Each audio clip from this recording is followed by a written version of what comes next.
জুলাই আগস্টের যে ঘটনা, মানবতা বিরোধী ঘটনা, সেগুলো কোনো কিছুই সামঞ্জস্যপূর্ণ নয়। এই যে ইন্টারনেট বন্ধের যে অভিযোগ, কোনো আইনগত অধিকার কিন্তু আইসিটি মন্ত্রণালয় বা আইসিটি মন্ত্রীর নেই। তানভীর হাসান যে সৈকত রয়েছে, ঢাকা বিশ্ববিদ্যালয়ের সাধারণ সম্পাদক ছিলেন ছাত্রলীগের, তার জন্য তিনি গর্বিত। আসামি তানভীর হাসান সৈকতের পক্ষে দাঁড়িয়েছিলেন। আজকে জুনায়েদ আহমেদ পলককে যাত্রাবাড়ি থানার 3টি মামলাতে এবং পূর্বে বাড্ডা থানার একটি মামলাতে, যেটা গ্রেপ্তার করা হয়েছিল 9/11/24, সেই মামলার আজকে 3 দিন রিমান্ড চাওয়া হয়। এবং এই দীর্ঘ 7 মাস পরে তাকে এই 3 দিন রিমান্ড কেন চাওয়া হয় সেটার আসলে কোনো স্পেসিফিক কোনো কারণ নেই। তাকে রিমান্ড চাওয়া দরকার, এই কারণে রিমান্ড চেয়েছে এবং এখানে তার 2 দিন রিমান্ড মঞ্জুর করা হয়। আমাদের আইনি ব্যবস্থায় আমরা সবসময় দেখতে পাই যে কোনো ব্যক্তিকে নির্দোষ হিসেবেই ধরে নেওয়া হয় যতক্ষণ পর্যন্ত বিয়ন্ড রিজনেবল ডাউট তার বিরুদ্ধে কোনো অপরাধ প্রমাণিত না হয়। এবং কোনো বিচার ব্যবস্থায় যদি আমরা ন্যায় বিচার প্রত্যাশা করতে হয়, সেই ক্ষেত্রে অবশ্যই এই বিচার প্রক্রিয়াটি রাজনৈতিক চাপ এবং হস্তক্ষেপ মুক্ত হওয়া বাঞ্ছনীয়। সেই ক্ষেত্রে আমরা দেখতে পাচ্ছি যে এখানে আসলে বিচার প্রক্রিয়ায় প্রতিনিয়ত বিভিন্ন ধরনের হস্তক্ষেপ করা হচ্ছে, বিভিন্ন ধরনের রাজনৈতিক চাপ দেওয়া হচ্ছে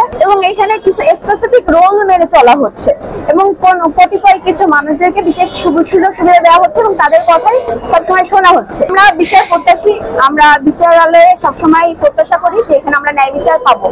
সেখানে আসলে প্রতিনিয়ত এইভাবে গ্রেপ্তার করা হচ্ছে, কোনো সুনির্দিষ্ট অভিযোগ নাই। একটি কথা না বললেই নয় যে এই 1 সপ্তাহে জুনায়েদ আহমেদ পলককে 12টার উপরে মামলা দেওয়া হয়েছে। এটাকে বলা যায় যে একটি সাইলেন্টলি পানিশমেন্ট চলছে। তার একটি মানুষকে যদি 1 সপ্তাহে 12টি মামলা দেওয়া হয়, এর আসলে কোনো বৈধ কারণ থাকে না। আপনারা দেখেছেন যে গত 16 তারিখে তাকে 4টি মামলাতে এখানে আনা হলো, এরপরে 20 তারিখে তাকে ট্রাইব্যুনালে নেওয়া হলো এবং 21 তারিখে তাকে আবার এখানে আনা হলো। সেই সময় বৃষ্টি হচ্ছিল, তিনি বৃষ্টির পানিতে তাদেরকে ভিজিয়ে আনা হলো এবং গতকাল তাদেরকে গাজীপুরে নিয়ে যে 3টি মামলা দেওয়া হলো। সবচেয়ে অবাক কাণ্ড হচ্ছে, গাজীপুরে যাওয়ার পরে তাদের উপরে এই সময়ে এতদিন পরে তাদের উপরে মব হলো, তাদেরকে ডিম ছুড়ে দেওয়া হলো, তাদের আইনজীবীদের সাথে দুর্ব্যবহার করা হলো এবং তাদেরকে আইনগত ব্যবস্থা নেওয়াতে বিভিন্ন ধরনের বাধা দেওয়ার মতো সিচুয়েশন তৈরি হলো। এবং আজকে জুনায়েদ আহমেদ পলককে 3টি মামলাতে গ্রেপ্তার দেখানো হয়েছে এবং 3 দিনের রিমান্ড চাওয়া হয়েছে, 2 দিনের রিমান্ড মঞ্জুর করা হয়েছে। এবং সেখানে আমাদের অভিযুক্ত জুনায়েদ আহমেদ পলক তিনি বিজ্ঞ আদালতে তার নিজস্ব বক্তব্য উপস্থাপন করেছেন। তিনি জানিয়েছেন যে ঘটনার যে তারিখ ছিল 5 আগস্ট, এদিন তিনি সংসদ ভবনের মধ্যে অবরুদ্ধ ছিলেন এবং যে ঘটনার তারিখ এবং সময়, সেই সময় তিনি অবরুদ্ধ অবস্থায় ছিলেন এবং তার নিজের জীবনে আশঙ্কায় ছিল। সেই ক্ষেত্রে এরকম মার্ডার মামলাতে তাকে আসলে সংযুক্ত করা হয়েছে এবং আবার রিমান্ডও চাওয়া হচ্ছে। আমাদের জুনায়েদ আহমেদ পলক তিনি ডাক ও টেলিযোগাযোগ এবং তথ্য প্রযুক্তি মন্ত্রণালয়ের একজন মন্ত্রী হিসেবে দায়িত্ব পালন করেছেন এবং এই মন্ত্রণালয়ের স্পেসিফিক কাজ রয়েছে। তাদের কাজের সাথে আসলে এই যে ঘটনা, জুলাই আগস্টের যে ঘটনা, মানবতা বিরোধী ঘটনা, সেগুলো কোনো কিছুই সামঞ্জস্যপূর্ণ নয়, কারণ তাদের দায়িত্ব একটি স্পেসিফিক দায়িত্ব। এবং এই যে ইন্টারনেট বন্ধের যে অভিযোগ বারবার তাদেরকে দেওয়া হয়, মূলত ইন্টারনেট বন্ধের কোনো আইনগত অধিকার কিন্তু আইসিটি মন্ত্রণালয় বা আইসিটি মন্ত্রীর নেই। এটি মূলত ন্যাশনাল টেলিকমিউনিকেশন মনিটরিং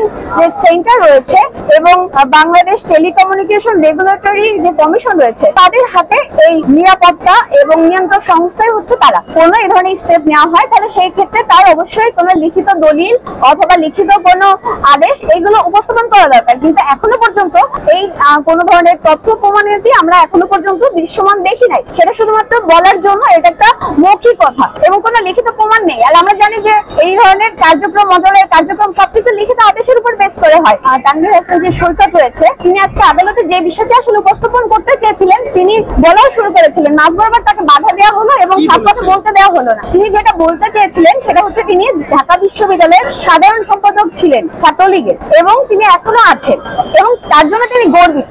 গর্বিত কেন? কারণ ইতিহাস যদি দেখা যায় যে বাংলাদেশের যে সূত্রপাত মানে মুক্তিযুদ্ধ, তার আগেরও যদি ইতিহাসে আমরা যাই, যে আমাদের ভাষা আন্দোলন, আমাদের যে 69-এর গণ অভ্যুত্থান আছে, আমাদের যত সব আন্দোলন রয়েছে, সকল ক্ষেত্রেই এই ছাত্রলীগের যে ভূমিকা ছিল, ছাত্রলীগের হাত ধরে আসলে সকল কার্য সম্পাদন হয়েছে এবং এই জন্য তিনি একজন ছাত্রলীগের কর্মী হিসেবে নিজেকে গর্বিত বোধ করেন। এবং তিনি যে বিষয়টি আসলে উল্লেখ করতে চেয়েছেন, তিনি ঢাকা বিশ্ববিদ্যালয়ের সাধারণ সম্পাদক ছিলেন, সেই ক্ষেত্রে তার দায়িত্ব ওই ঢাকা বিশ্ববিদ্যালয়ের মধ্যে সীমাবদ্ধ থাকে এবং 18 জুলাইয়ের পরবর্তীতে তো ঢাকা বিশ্ববিদ্যালয় বন্ধই হয়ে যায় এবং ঢাকা বিশ্ববিদ্যালয়ের প্রাঙ্গণে কোনো ধরনের হত্যাকাণ্ড সংঘটিত হয় নাই। সেহেতু এই ধরনের কোনো হত্যাকাণ্ডের মামলার রেসপন্সিবিলিটি তাদের কথাটা শেষ করতে দেওয়া হয় নাই এবং কোর্টে একটি চরম উত্তেজনার পরিবেশ তৈরি হয়েছে। সবাই তাকে চিৎকার চেঁচামেচি করে আসলে ভীতি সঞ্চার করার চেষ্টা করেছে।